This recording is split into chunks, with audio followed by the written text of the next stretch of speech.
So this is Ducati for you. क्या मस्त bike है यार, आवाज एकदम बड़बड़ बड़बड़ है। ये तो इसने आफ्टर मार्केट लगाया है,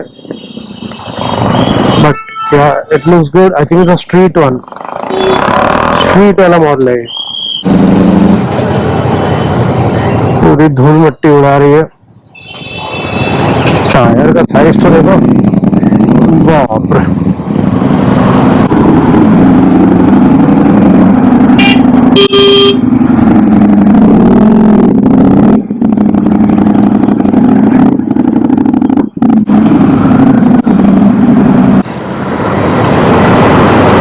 गुड इवनिंग मेरे पंछियों, कैसे हैं आप लोग? आई होप सब मस्त होंगे एंड सबसे इम्पोर्टेंट सेफ होंगे, सुरक्षित होंगे। क्या बोलूं, आज थोड़ा मूड लो है मेरा because of what has been happening for last 3 weeks.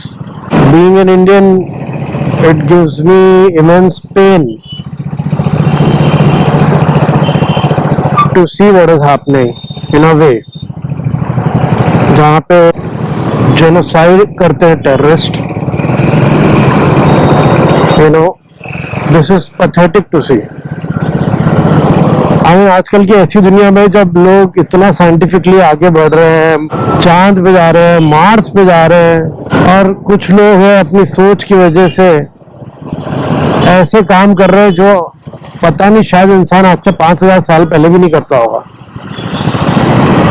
I mean seriously, आप कैसे किसी को मार सकते हो जिसको आप कभी जानते भी नहीं, कभी मिले भी नहीं? दुश्मनी तो बहुत दूर की बात है।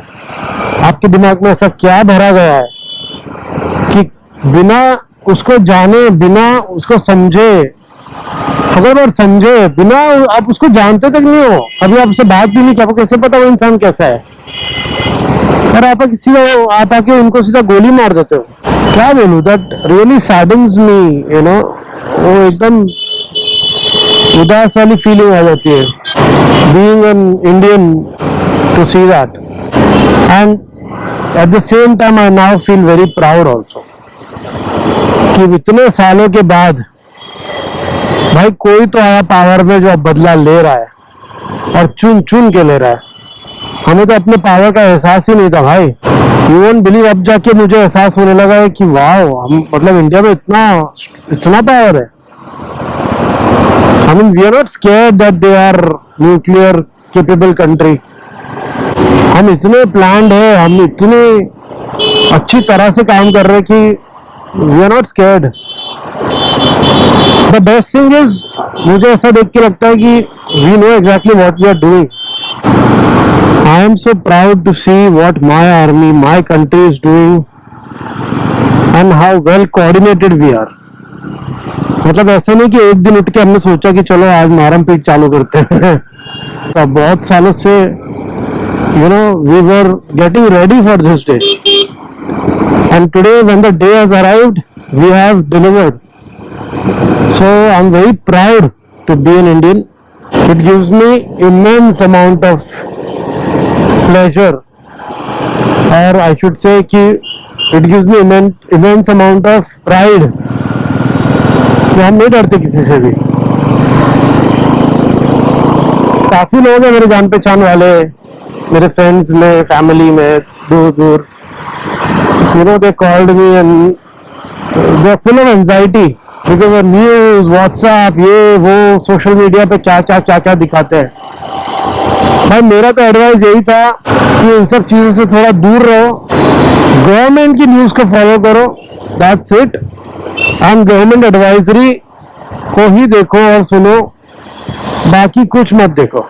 बाकी लोग रूमर फैला रहे हैं, यू नो, अदर दूसरे देश वाले, our enemies are trying to spread rumours. वो चाहते हैं कि मिसकम्युनिकेशन हो, यू नो, कम्युनिकेशन कंफ्यूजन हो हमें, वो ये सब चाहते हैं, पर हमको वो मौका नहीं देना। हमको we have to be very very cautious. So अगर आपको कोई भी मैसेज, कोई भी लिंक आता है, पहली बात तो आप उसको सस्पिशियस है तो बिल्कुल भी क्लिक मत करो।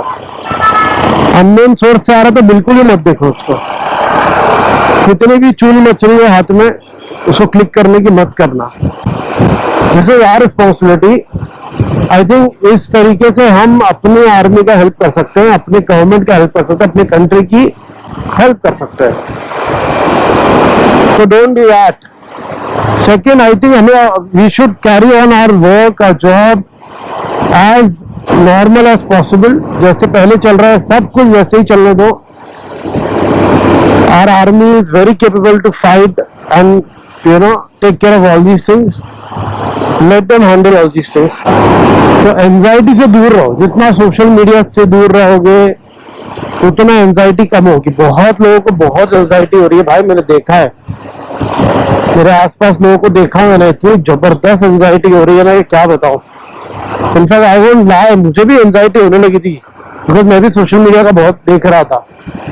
But then suddenly I realize कि दिस इज नॉट करेक्ट। और जैसे मैंने सोशल मीडिया को वो जो न्यूज खबरें फालतू की बनावटी एआई जनरेटेड नेगेट करना चालू किया, नजरअंदाज करना चालू किया, लाइफ बिकेम नॉर्मल।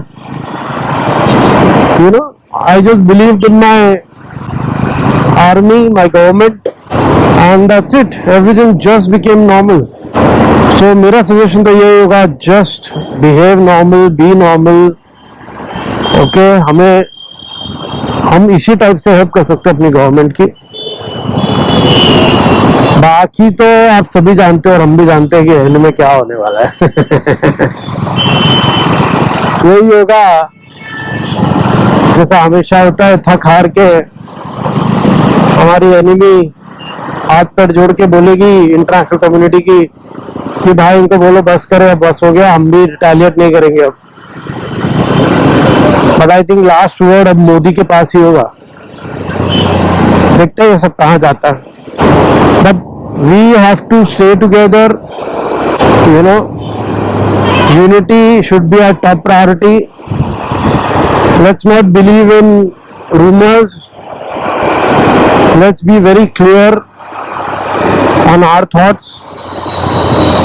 डर सबको लगता है, गला सबका सूखता है, पर डर के आगे जीत है। और हाँ, एक बात तो मैं कहना भूल ही गया कि पाकिस्तानियों तुम तो गए, इस बार तुमने इतनी बड़ी गलती कर दी है ना। तुमको लगा था कि हर बार की तरह इंडिया इस बार भी कुछ नहीं करेगी। क्या करेगी? ज्यादा से ज्यादा एक दो स्ट्राइक करेगी, वो क्या बोलते उसको। हाँ, तो पाकिस्तानियों तुमको लगा था कि आई शुड से टेररिस्ट लोग, तुमको लगा था कि इस बार भी इंडिया ऐसे एक दो सर्जिकल स्ट्राइक करेगी और चुप हो जाएगी। पर तुमको चुल इतनी सारी है ना कि तुम्हारा दिमाग भी तुम्हारे घुटने में। इस बार तो तुम गए, थोड़ा इस बार तो मन बना लिया है हमने, और इस बार तो तुम्हारा गेम है फॉर श्योर। अब तुम भीख मांगो, और ये तुमने अपनी नहीं आने वाली नस्लों को खराब कर दिया है। क्या था वो डायलॉग? न खाने को रोटी होगी, न धोने को पानी होगा।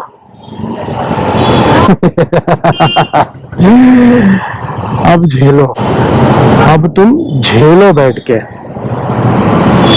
हमारे भाई बहनों को, बच्चों को बहुत मारा तुमने ना, अब सालों तुम्हारी बारी है। अब जब चुन चुन के तुम्हारे घर पे मातम बनेंगे ना, तब तुम्हें अक्ल आएगी। आई होप अक्ल आए। तब भी नहीं आए तो भाई तुम्हारा ऊपर वाला भी कुछ नहीं संभाल सकता, वो भी तुम्हें कुछ नहीं हेल्प कर पाएगा। शर्म आनी चाहिए तुमको, शर्म।